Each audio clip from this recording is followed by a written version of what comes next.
San Antonio Spurs legendary head coach Gregg Popovich unleashed on President Trump during the aftermath of George Floyd's death, questioning his leadership and calling him deranged for doing the bare minimum to unite the country during these tragic events.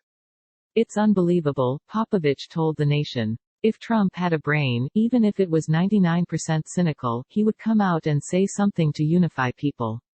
But he doesn't care about bringing people together. Even now, that's how deranged he is. It's all about him. It's all about what benefits him personally. It's never about the greater good. And that's all he's ever been.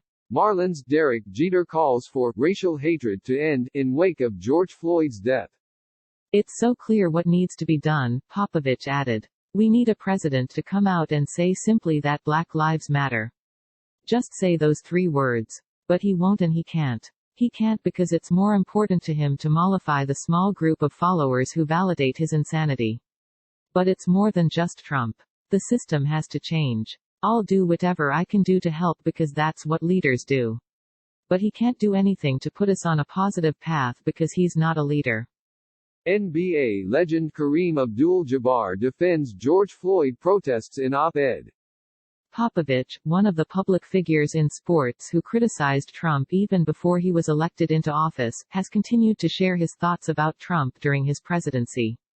Popovich served 5 years in the Air Force before becoming one of the greatest head coaches in the history of the NBA. He has been one of the leading advocates for social justice, both with his words and his actions.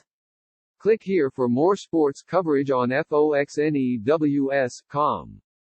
He's not just divisive, he's a destroyer, Popovich said. To be in his presence makes you die. He will eat you alive for his own purposes. I'm appalled that we have a leader who can't say Black Lives Matter.